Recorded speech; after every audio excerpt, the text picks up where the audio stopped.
Bismillahirrahmanirrahim. Alhamdulillahi rabbil alamin. Allahumma salli wa sallim ala sayyidina Muhammadin miftahi babi rahmatillah adada ma fi ilmillah. Salatan wa salaman daimain bidawami mulkillah wa ala alihi wa sahbihi. Allahumma salli ala sayyidina Muhammadin salatan taftahu biha lana futuhal arifin wa tufaqihuna biha fid din wa ala alihi wa sahbihi. Assalamualaikum warahmatullahi wabarakatuh.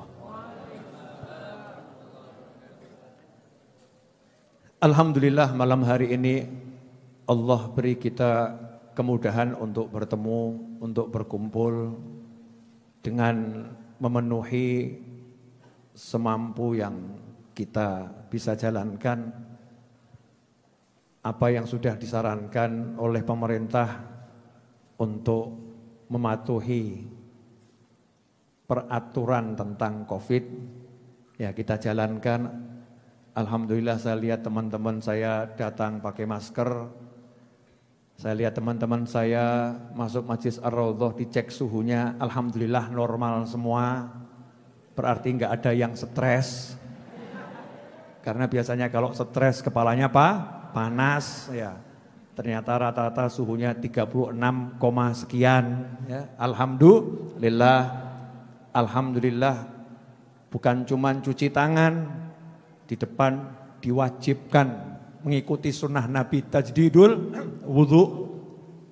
Cuci tangannya pakai sabun, lanjut cuci tangan lagi, cuci mulut ya. Cuci mulut namanya apa itu? Kumur ya. Sunnah Nabi basuh wajah, basuh tangan, berwudu dengan sempurna plus sunnah-sunnahnya. Kemudian duduknya juga alhamdulillah walaupun enggak patek berjarak tapi yang enggak rapet. Jaraknya kurang lebih 60 cm, ada yang 1 meter ya, karena ada teman-teman yang ngeyel. Sudah dikasih tahu jaraknya minimal 1 meter, cuman badannya sendiri juga 1 meter. Nah, ini yang jadi repot ini ya. Nah, mudah-mudahan bisa majelis-majelis di seluruh Indonesia, pesantren-pesantren di seluruh Indonesia, insya Allah bersama pemerintah bisa beraktivitas kembali dengan new normal. Amin, Allahumma amin. Insya Allah Indonesia akan maju. Ya, maju zahiran wa batinan. Masyarakatnya akan lebih cerdas, lebih pinter, lebih bersih, lebih baik, lebih sehat, dan lebih kuat mentalnya. Malam hari ini saya mau ceramah pendek, singkat. Sebelum saya ceramah, saya minta tim nasi bungkus segera bergerak. Karena sekarang kita tidak pakai nampan dulu sampai nanti diizinkan pakai nampan. Sekarang bungkusan. Yang tidak dapat berarti belum rezeki. Ya, jangan kemudian menyesali aku kok gak entuk gitu ya. Ya, rezeki itu jatahnya sendiri. Ceramah saya malam hari ini singkat, padat, mudah-mudahan tepat. Kadal faqru an yakuna kufron. Sabda Nabi Muhammad SAW. Kadal faqru an yakuna kufron. Kada hampir-hampir. Al-faqru kefakiran, kemiskinan. Kadal faqru an yakuna menjadikan seseorang kufron, menjadi kufur. Hampir-hampir kefakiran itu membuat seseorang menjadi kufur. Hadisnya jelas, maknanya yang sering jenengan salah. Maknanya yang sering banyak orang salah tangkap, salah paham. Terus akhirnya ada orang-orang yang menghina orang miskin. Ya, awakmu melarat, cedak kafir kok. Kamu kalau miskin nanti kamu gampang jadi orang kufur nanti. Kalau kamu miskin. Lah kok delalah belajar kitab didelok banyak para wali itu orang miskin. Bahkan Kanjeng Nabi Muhammad sallallahu alaihi wasallam menyatakan, "Khudhu yadan 'indal masakin, fa inna as-saulah wal jaulah lahum yaumal qiyamah." Atau kama qala sallallahu alaihi wasallam. Ya. Hei umat manusia, hendaknya di dunia ini kalian melakukan kebaikan kepada orang-orang miskin agar nanti di akhirat kalian ditolong sama orang-orang miskin. Kenapa? Fa inna saulah wal jaulah lahum yaumal qiyamah.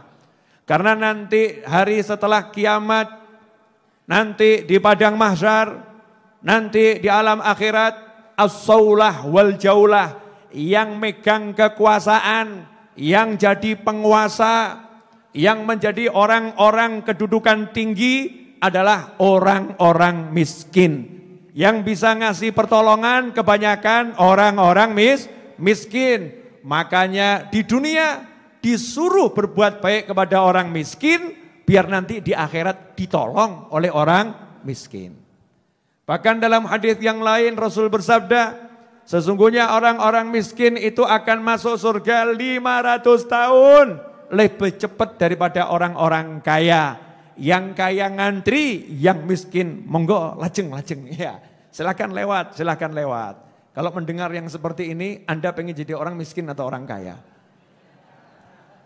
Ya, penguasa akhirat loh. Wong melarat ki penguasa akhirat.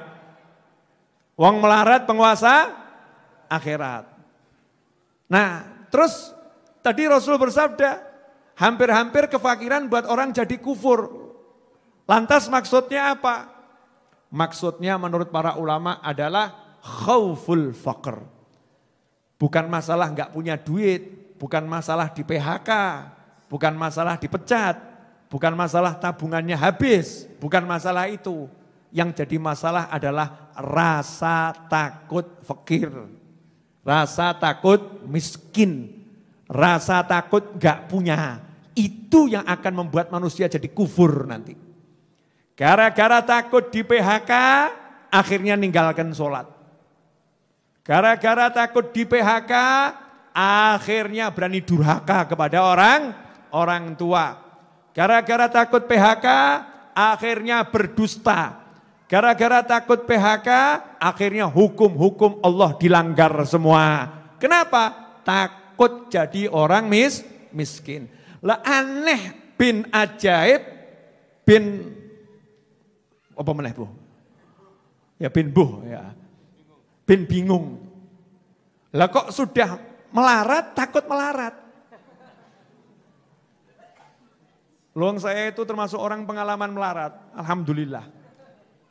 Saya ini pengalaman enggak punya. Sebab kalau punya pakai rumus tekno. Dapat tekno, habiskan. Tapi belum habis, wis ono. Ya. Tekno, hurung entek, wis ono. Nyoh. Mau habis, datang lagi. Mau habis, datang lagi.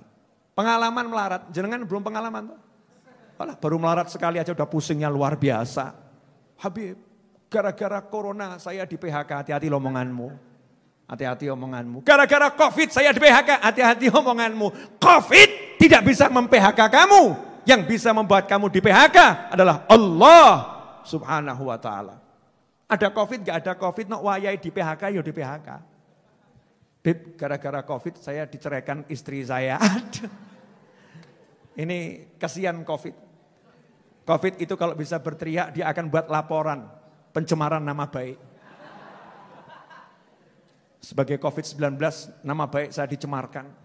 Saya dituduh menjadi penyebab begini, penyebab begitu.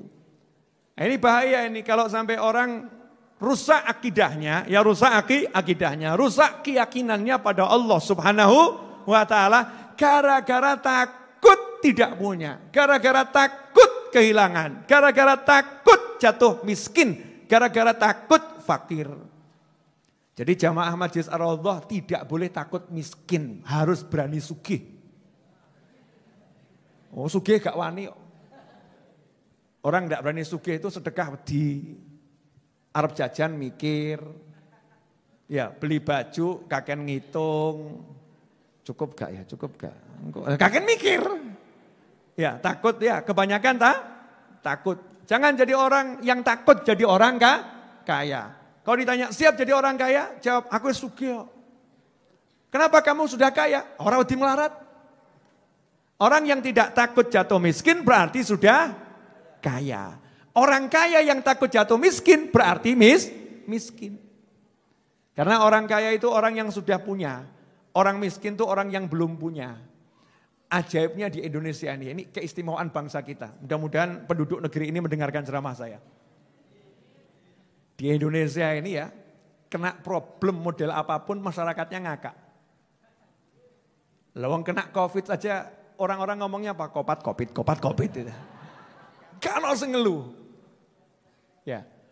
Wah, Masya Allah. Rahasianya di mana? Ternyata ilmunya orang Jawa. Mangan, ora mangan. Yang penting kumpul. Gak iso kumpul di dunia nyata, kumpul di dunia maya. Betul kan ya? Masya Allah. Pakai aplikasi macam-macam. Yang penting kumpul. Wah, lagi ngopo? Sampai saking lupanya kumpul, rok belum dibetulkan, sudah tampil saudara-saudara. Iya, videonya on, ya lali gitu ya. Lali, ya jilbabnya di atas dipakai. Masya Allah.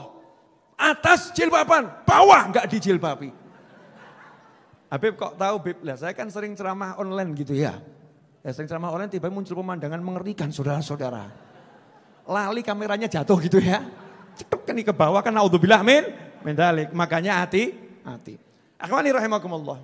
Apa rahasianya Indonesia ini kok insya Allah seterusnya tahan banting. Ya insya Allah seterusnya tahan banting. Rahasianya di sini. Di Indonesia ini kalau ada orang mumet dua kumpul, gak pernah ngomongkan mumet. Betul? Si mumet ketemu si mumet. Yang satu mumet di PHK, yang satu mumet di PHK juga sama. Satu PHK kantor, satu PHK kasih alias istri. Ya. Yang satu dipecat bosnya, yang satu dipecat istrinya. Dua-dua ketemu jaga jarak.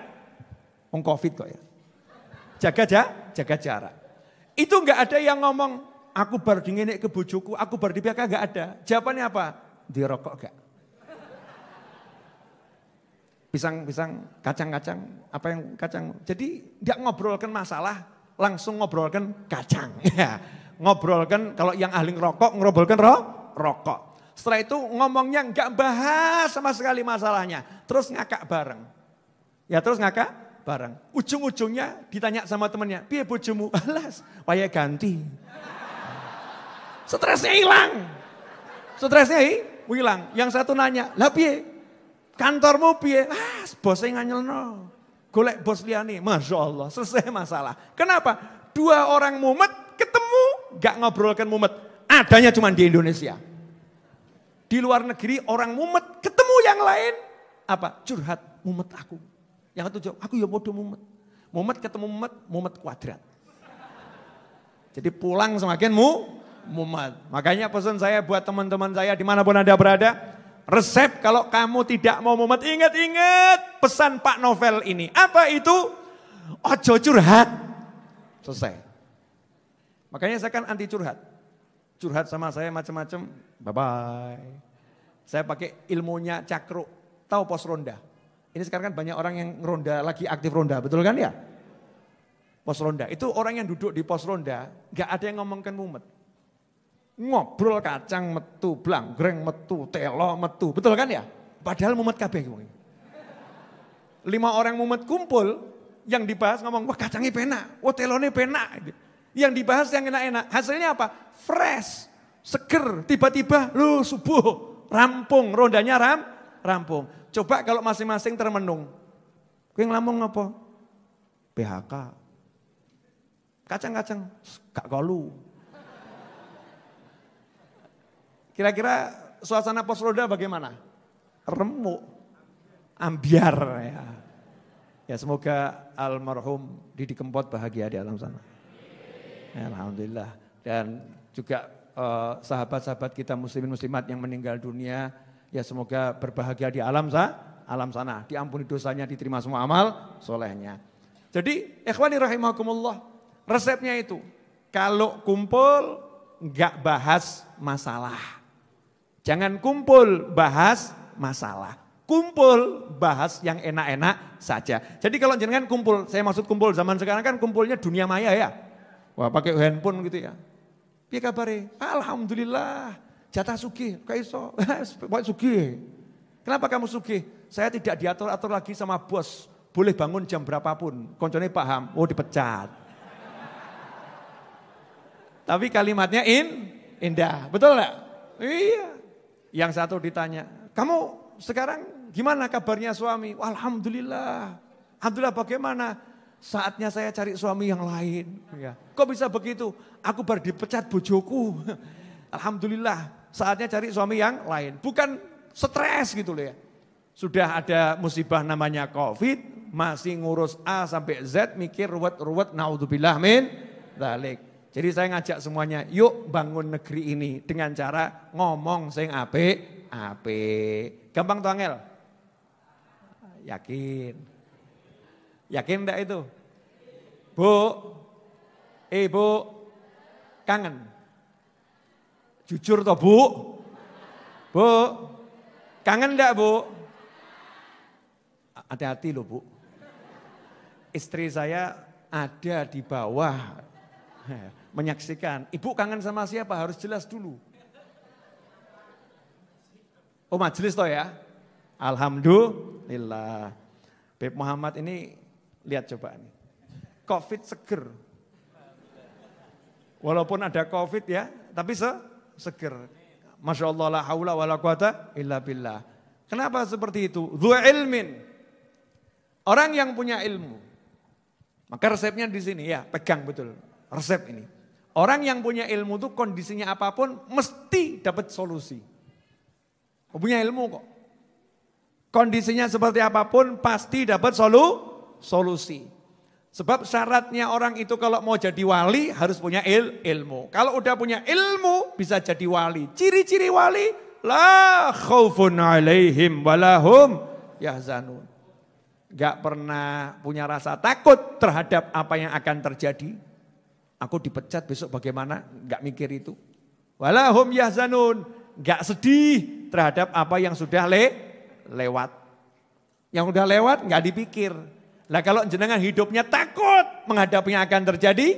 Kalau kita hidupnya takut menghadapi apa yang akan terjadi. Sedih terhadap apa yang sudah lewat. Maka itu bukan ciri-ciri wali.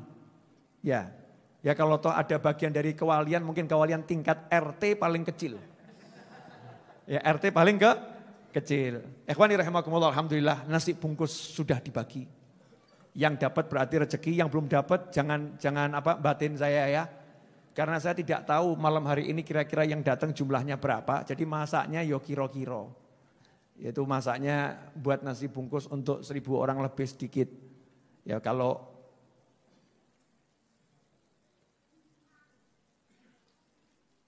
ya. Wah.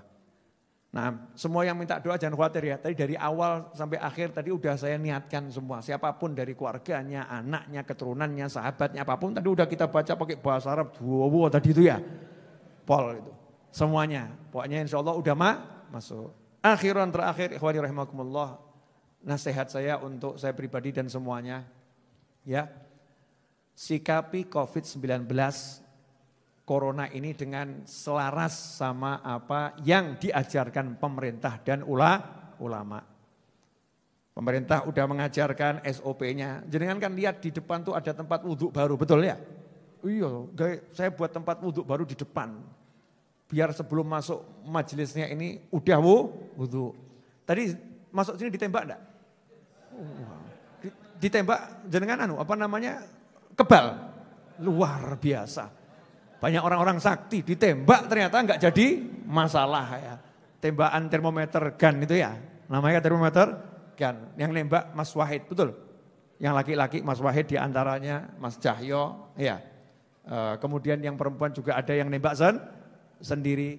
Ini akan kita lakukan terus seperti ini. Sampai insya Allah nanti dikasih solusi langit sama Allah Ta'ala bangsa ini. Bangsa ini dikasih solusi lah, langit sampai semuanya jadi senormal-normalnya dan lebih dari normal. Jelas?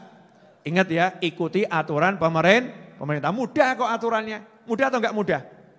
Mudah, pakai masker, jaga jarak, cuci tangan, pakai sabun, saya tambahin wudhu kan ya. Saya tambahin biar lebih sempurna, biar lebih bagus. Ini maaf karpetnya tidak dipasang. Biar apa? Ngikuti aturan pemerintah. Rampung takpel. Aturannya pemerintah seperti itu. Ya, semakin bagus, lantainya semakin kinclong. Betul? Ya, jadi kalau jenengan enggak nurut sama aturan pemerintah, majelisnya saya liburkan lagi. Kenapa? Prei aku penak. Cukup ngaji sama 5 orang online ganjaran podo, ya repotnya gak patek repot. Repotnya gak patek repot. Siap ikuti aturan pemerintah? Siap untuk tertib? Siap untuk taat? Alhamdulillah. Itu ciri-ciri orang yang punya ilmu. Jadi kabeh gampang, jangan dibuat angel. Gampang ngono kok digawe angel. Buat mudah semuanya. Jazakumullah khairan. Terima kasih. Dan saya mau minta semuanya untuk membaca satu Al-Fatihah.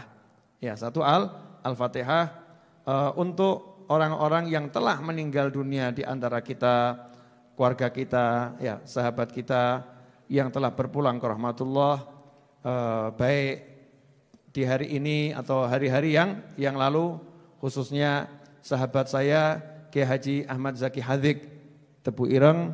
Semoga Allah Ta'ala jadikan beliau di alam barzah sana bahagia, dijadikan kuburnya sebagai taman-taman surga, diletakkan ruhnya bersama para nabi, para siddiqin, para syuhada dan para solehin, dan semoga keluarga yang ditinggalkan, anak keturunannya diberi ketabahan, kesabaran dan pahala yang besar dari Allah Subhanahu wa Ta'ala. Dan semoga orang-orang tua kita semuanya yang sudah meninggal dunia di alam barzah sana, keluarga kita, sahabat kita, teman kita, mendapatkan pahala yang besar dari majelis ini, dan taman-taman surga pindah ke kuburan mereka semua. Al-Hadiniyah, Al-Fatihah. A'udzubillahi minasyaitonirrajim. Bismillahirrahmanirrahim. Alhamdulillahirabbil alamin arrahmanirrahim maliki yaumiddin. Iyyaka na'budu wa iyyaka nasta'in. Ihdinas siratal mustaqim. Siratal ladzina an'amta 'alaihim ghairil maghdubi 'alaihim waladdallin. Amin. Nah, sekarang pulang dengan tertib. Jangan berdesak-desakan satu-satu ya. Satu. Kemudian Jumat depan insya Allah kita lanjutkan. Ingat sholat isya kemudian langsung ke kajian. Untuk Jumat depan insya Allah jam 9 sudah selesai. Ya, jam 9 sudah selesai. Karena malam ini maulid ya. Maulid kan memang agak panjang. Insya Allah Jumat depan sudah mulai jam isya, jam 9 sudah selesai. Jazakumullah khairan wa afa minkum. Untuk yang ngaji bareng Habib Muhammad bin Husin setiap Senin malam Selasa ba'dal isya langsung juga sama ya, sholat isya berjamaah, kemudian kajian besok khataman kitab Fathul Ilah ya, khataman kitab Fathul Ilah bersama Habib Muhammad bin Husin Al-Habsyi, insyaallah diberi kemudahan oleh Allah Subhanahu wa taala. Mari kita tutup dengan doa yang biasa kita baca. Allahumma shalli wa sallim ala sayidina Muhammadin miftahi babi rahmatillah adada ma fi ilmillah salatan wa salaman daimain bidawami mulkillah wa ala alihi wa sahbihi. Allahumma ja'al fi ta'atika farahi wa sururi wa fi mardatika jami'a umuri. Allahumma ya alim bihalati wa muttali' ala sarairi wa niyati iqdi jami'a hajati waghfir dhunubi wa sayyiati wa tajawaz an khati'ati wa zallati wa taqabbal jami'a hasanati wa samihni fima madha wa ma ya'ti waktubni fi diwani sadati wasluk bi sabila najati fi hayati wa mamati. Allahumma inni tami'un fi atak raghibun fi ridhak mustaslimun li qadak faktubni min awliyak wasluk bi sabila hudak wa alhiqni bi aswiyak wa sallallahu ala sayyidina Muhammadin wa alihi wasallam walhamdulillahi rabbil alamin amin. Jazakumullah khairan. Pulang yang tertib, hati-hati, jangan lupa maskernya dikenakan kembali. Wassalamualaikum warahmatullahi wabarakatuh.